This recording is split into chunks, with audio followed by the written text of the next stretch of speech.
let's take a real simple example of a problem where the square already exists in the form of a perfect square trinomial. So the problem we're going to look at is x squared minus 8x plus 16 is equal to 25. Now we want to solve this problem by solving for x. But at the moment, we can't do anything other than factor it down. If we tried to take the square root of both sides right now, we'd still have an x involved in our square root. But if we look at the different factors in this trinomial, we'll see that 4 times 4 is equal to 16, and 4 plus 4 is equal to 8. Now, two negative numbers multiplied together give us a positive 16, and two negative numbers added will give us a negative 8. So the factors for this problem are 4 for the square of 6, for squaring to 16, and it's a negative 4 to get us to 8. So the perfect square for this is x minus 4, all squared. We can demonstrate that by foiling. So let's just take a look at that first as a reminder and see if we're right. X minus 4 times x minus 4.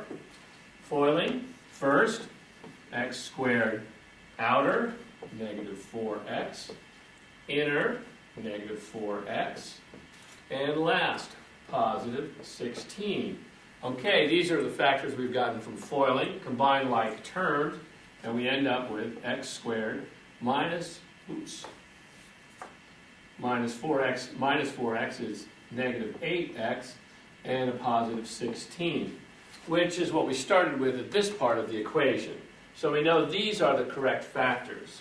We can get rid of this. Now, x minus 4 times x minus 4 can be written simply as x minus 4 quantity squared. So now we have the perfect square trinomial written now as a perfect square binomial. It's trinomial because there are 3 factors, 3 numbers, and here it's a binomial because there are 2 of them. We're not done with the equation. We still have this x minus 4 all squared equal to 25, and what we want to do is solve for x. Okay, the next step will be, because this is a square, is to take the square root of both sides. So we'll rewrite this as square root of x minus 4 all squared is equal to, now when we're taking a square root in an equation, we have to realize that there are 2 possible answers. So this is plus or minus the square root of 25. Square root of 25 is going to turn out to be 5, but it's either 2 negative 5s or 2 positive 5s multiplied to give us 25. Okay, the square root of anything squared is itself, so on the next line we can write this as x minus 4 is equal to plus or minus square root of 25 is 5. All right, now we're not done with the problem because we still don't have x by itself. The next step would be to add 4 to both sides. Adding 4 to this side leaves x by itself. Adding 4 here looks like this. X equals positive 4 plus or minus 5. There are 2 answers for this side of the problem, 2 answers for x.